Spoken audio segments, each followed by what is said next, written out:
really happy for my players. I thought they played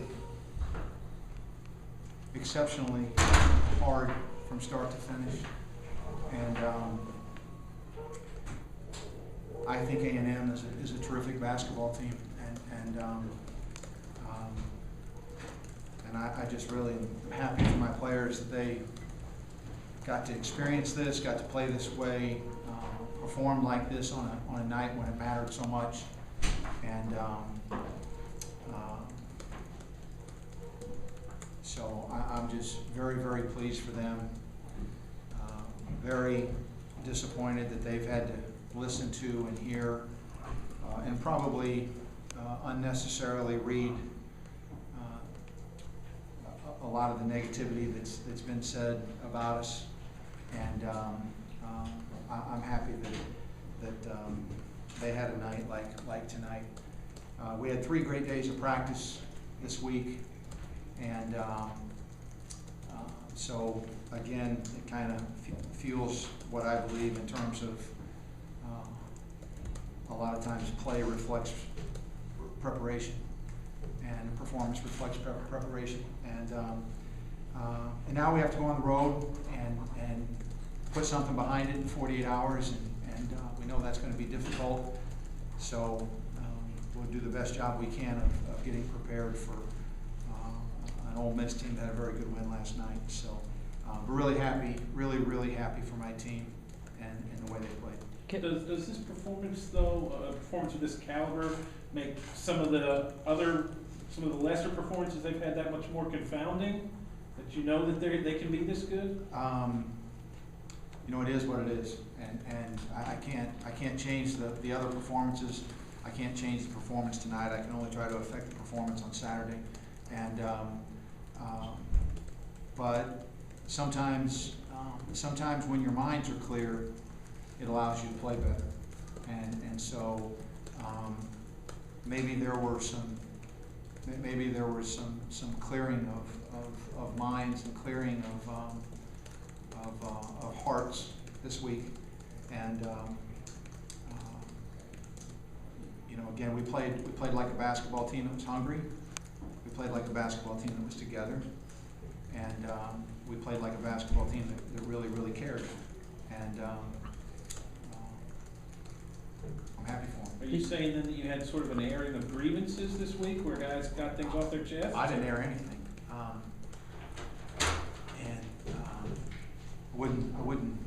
I wouldn't say that there was an airing of grievances.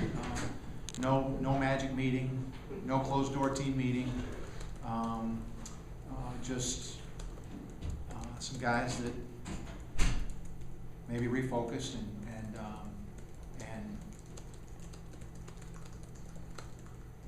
gave themselves to their teammates, and it's a powerful thing when you get everybody going in the same direction. You mentioned the negativity. Do you think that motivated these guys? Do you think that had an effect? You know, Adam, I don't know.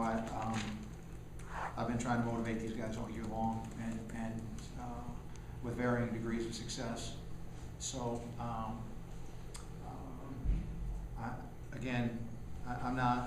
I'm happy for them because of what they've dealt with. I'm not saying that the negativity motivated anybody or anything like that. I'm not saying that we didn't deserve some of it. I'm not saying anything other than I'm happy they got to experience tonight because of what they've been hearing and seeing. Is there an additional sense of satisfaction that not only did they play really well, but they did it in the biggest game, that the game that mattered the most, they played their best? Well, you know, the game that matters the most is the one that you play today, but yes, it matters to me, and again, I'll say this again, I think A&M is a terrific basketball team. I really do. I think they're a very good team, a deep run in the tournament type team, and you know, tonight was our night. Tonight was our night, and so again, yeah, we're happy to play well. We're happy to beat good teams. That's something that we need to be able to do. And the last 2 home games, we've been able to beat 2 very good basketball teams, I think. Can you address what Damian did and especially how tough he made it on Jalen Jones at times? I thought Damian was terrific in the game on both ends. I'm not saying that, we were running a double team at Jones. Jalen Jones is such a great offensive player for them. We were running two guys at him when we could and trying to trap the ball out of his hands at times because he's such an explosive offensive player. But I tell you what Damian did that really impacted the game was the way he ran the floor.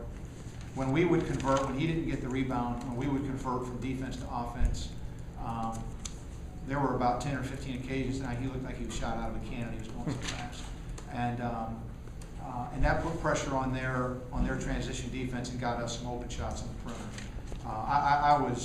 I was very, very impressed with how Damian played. I haven't seen a stat sheet. I don't know what a stat line looks like. I thought he was terrific. Kevin, you talked about the clarity and the focus and giving themselves to each other that you saw over the last 3 days. Was there a sense of urgency about this being a game that you guys absolutely had to have that maybe you haven't? I haven't ever talked about this as a game that we have to have. I don't talk like that because what if we don't get it? Does that mean the rest of the season the games don't matter? And so as a coach, that's just not a strategy that you can employ. And did they feel urgency? I'm guessing they did. Did I feel urgency? Yeah, you might say that. But did we talk about the urgency? I did say one thing to him yesterday. Our thought for the day that we have on every practice plan was, if not now, when? If not now, when? So they responded. Good for them. It was a beautiful thing. It was awesome to watch. You made a point at the end of taking Roberson out by himself. What about his play that you really liked? I didn't take him out by himself. He fouled out. Oh. What did you think of this game? He took himself out. I thought he was terrific. I thought he was fantastic. I haven't seen a stat sheet. Don't care. I thought he was incredible. That's how good I thought he was. And he was coming off of one of the most unincredible performances of his life on Saturday, and he was spectacular. And he was not. How many points did he have? I don't even know. 20. I mean, Career he was great on defense. His better value was on the other end. He was spectacular on defense, I thought, and took a big charge down there for us, and so I'm proud of him. But you know what? That doesn't surprise me because that's a kid whose heart never leaves the right place. His heart's always in the right place, Jeff Roberson's is. And so when those guys do well, you're never surprised. You got a quick turnaround and on the road. Do you want to just watch this film in a loop of try to bottle this for the next one? We want to try to get better somehow tomorrow. We want to try to figure out a way to get better. And we won't have very long to do it in because the majority of our practice might be ice baths. But we'll do what we feel like we have to do to get ready for, like I said, a good Ole Miss team. And they're always tough.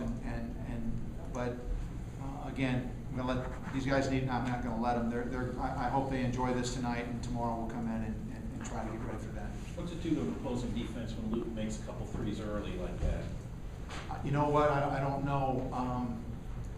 I can tell you what it does for his coach, though. It really made me happy for him. And he came in today, and he and Tom Richardson did some extra shooting. And I always tell him that Tom's the best teacher of shooting that I've ever seen in my lifetime. And I've never seen a guy do worse after he spent time with Tom individually. And Luke spent some time with Coach Rich today and threw some balls in the goal for us, which was nice to see. Thank you, guys. Thank you.